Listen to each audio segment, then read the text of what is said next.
Chris Gore is problematic. And let me tell you why. So Chris Gore is an actor, writer, producer, and just generally a guy who has been a part of the movie industry for a long time. However, his recent shenanigans have taken him primarily to YouTube, where he hosts his own show on Film Threat, he makes the occasional insightful video on Film Courage, and he sometimes hangs out with the Fandom Menace. We took a look at Chris Gore over on the Fandom Initiative channel, which you should definitely check out if you want more content like this. However, before the Fandom Initiative began looking deeper into who Chris Gore was, I'd only really known about him from the occasional video title or some person mentioning him, but I'd never engaged with his content. However, now that I've researched him a fair bit and found issues with his content, I feel like I need to start off by saying that Chris Gore has insights into the film industry that I could only ever dream of having. So I'm not trying to say that Chris Gore doesn't know what he's talking about, or that I'm even qualified to speak about movies in the first place. What I am saying is that we need to be aware of the group that he has aligned himself with, and the arguments he makes, because some of them are very problematic. We're going to be delving into all of this now, but I just wanted to make this clear. If you think I'm wrong about Chris Gore, then feel free to let me know down in the comments. However, let's just get into this. Now, if you're wondering where you've heard of Chris Gore, then it's likely that you would have seen some of his videos on a channel called Film Courage. It's essentially a channel where various different professionals from the movie industry give some little pieces of wisdom and insight to help up-and-coming filmmakers understand the industry they're heading into, with these easy-to-swallow bite-sized videos. And honestly, if you're interested in film, then there are a lot of interesting videos about writing and directing, how to raise funds to start a movie, some secrets about the production of a movie that you might not have heard about, and so much more. Naturally, these videos probably aren't going to teach you everything you need to know about filmmaking, and they may not even be very insightful. I don't know, I haven't watched many of them. But it's a free resource to gain some knowledge. However, when you're casually scrolling through these videos, there's one person who tends to stand out. You'll be seeing videos about successful traits that artists have, or how to write stakes in your stories, or insights into writing a screenplay, and then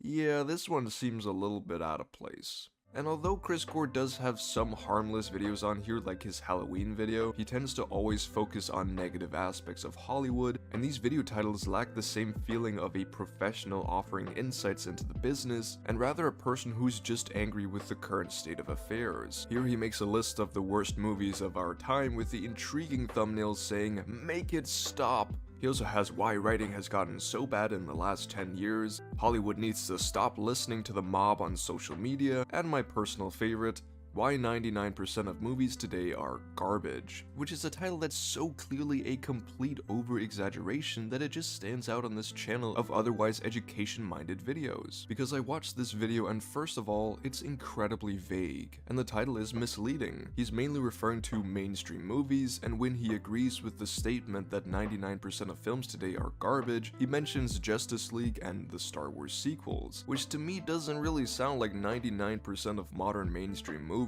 He mentions that movies should entertain, not lecture, which I guess you can make a solid case for if you take the time to flesh out that argument, which he doesn't. He doesn't mention themes and messages, which often in movies are political, even in something like Star Wars, which he mentions as just a fun movie. Most good movies have themes and messages, but it seems like it's only movies nowadays that get called out for lecturing the audience. Again, this isn't necessarily what he's saying, but he doesn't explain what he means, and since I've heard the phrase "movies should be fun, not political" before, which is an argument he makes in this video, without any context, I can't help but compare him to all the other people who cry about politics in newer movies, but completely ignore any political messaging in older movies. He also doesn't really offer much insight, at least beyond some very obvious points like defy the cliches. Ah yes, thank you for that, Chris. I mean, he also mentions that there are less creative visionaries that change the industry nowadays due to corporatism. But again, he just brushes past this point that could otherwise have been very insightful. Essentially, this is a video with a vague and over-exaggerated title,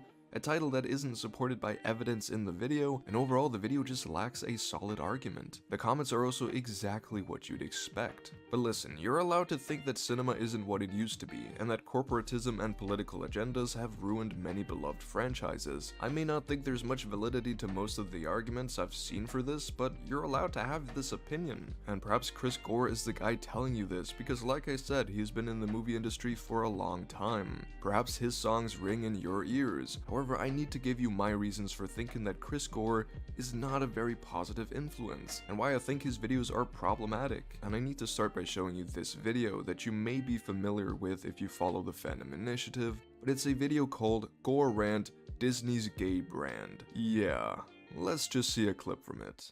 We have seen Disney include a not so secret gay agenda in a lot of their programming. The last three Disney films that I've seen, or Disney properties that I've seen, uh, Wakanda Forever, Black Panther Wakanda Forever, features a lesbian couple. Willow is all about a princess and her love for another woman, and playing on Disney Plus. And now, Strange World, an animated feature from Disney, features a gay character, a young boy who has affection for another young boy. There's this is not so secret anymore that Disney is taking its broad mainstream content made for the mass population and including gay storylines. I don't quite understand him repeating not so secret gay agenda. I mean, has it ever been secret? Disney are usually very open about LGBTQ representation in their movies. It's often the first thing we hear about a movie. Because Disney is of course saying, hey, look how progressive we are. That's what they do everything they can to profit off of progressive ideas, while not actually taking the steps to go full progressive, because they don't want to piss off the conservative shareholders. Now say what you will about the representation of LGBTQ+ in Disney movies, I mean you sure do later and we'll get to that, but it's not a secret agenda. And this is something I hear a lot from people like this. Oh, this not so secret gay agenda. Like, grow up and stop with this conspiratorial bullshit. However, he's now set up his argument, but let us actually hear it. Made for the mass population and including gay storylines. There's nothing wrong with that. Okay, yeah, I can get behind that. Nothing wrong with that. But I feel like they would be far more successful because what it's doing is it's turning off a certain percentage of the audience that really don't want their kids, say single digit age children, exposed to uh, any sort of content like that. Okay, you're kinda losing me here. I have a solution for this. I have a solution. What Disney needs to do, Disney needs to go full gay on a completely spin-off brand, and they could call it Disney Sparkle. Disney Sparkle? I was completely baffled when I first heard this. Disney Sparkle! A separate Disney just for the gays? But guys, remember, it's separate but equal. This is a good thing, I promise you. Like, what the fuck? Even if you're a fan of Chris Gore and you think he has some insightful ideas about the state of Hollywood, can you honestly watch this and stand by what he's saying? I mean, if you're homophobic, then you're probably over the moon. But like, is this normal? Is he okay? Does he feel that threatened by the existence of gay people that he wants Disney to branch in two directions? One in which him and other like-minded people who are afraid of gay people can watch their apolitical war movies, and then all the wokies can sit over here enjoying our raunchy gay animated porn movies. Like, what does he want? And how did he not realize that this makes him look insane? But you know what, maybe I misunderstood him. Perhaps he has a completely rational reason for saying this. And Disney Sparkle is specifically gay storytelling. Gay storytelling for toddlers, gay storytelling for single digit age kids, gay stories and shows and animated series for gay teenagers. Disney's got to go full gay. Just do it. And there is nothing wrong with that. But what you do is you brand it a separate entertainment and you call it Disney Sparkle, and it is all gay content, full gay. You can go even more gay than we've seen so far. So rather than shoehorning in and queer baiting and throwing gay characters into more broad mainstream shows and TV and movies, consider a complete offshoot brand of gay content where it is just fully, you know what you're getting.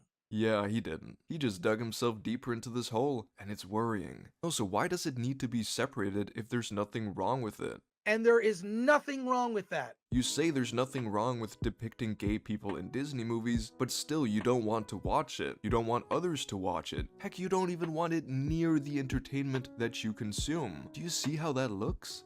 Do you understand why we may be questioning you and saying that you might be a little bit deranged? Imagine the effect your words can have on someone who sees you as a serious movie guy, who helps them understand why they don't like modern movies. And then they see you say that any gay messaging in entertainment should be separated so that you insecure fucks don't have to engage with it. It's pretty messed up. And it's dangerous. However, Chris Gore isn't just a single warrior in this battle who goes on these weird rants. No, he's on multiple occasions been very comfortable with the fandom menace, or the anti-woke crowd, or the anti-fans, or whatever else you want to call these right-leaning propaganda nerd channels. I mean, he's collaborated many times with Nerdrotic, and he's been a guest on Friday Night Tights way more times than what can be classified as a fluke. In case you aren't familiar with Friday Night Tights, it's a weekly 4 to 5 hour long stream, usually consisting of Nerdrotic, Geeks and Gamers, Heel vs. Babyface, RK Outpost, the occasional appearance of the Critical Drinker, the Quartering, and Mauler, and all the rest. It's a cesspool of anti-woke rhetoric, where they rant about how modern identity politics is destroying cinema as we know it, and also destroying society as we know it, because don't let the nerdy personas fool you. These people all champion far-right leaning politics, and they will generally fight against any progressive sentiment as long as it benefits them.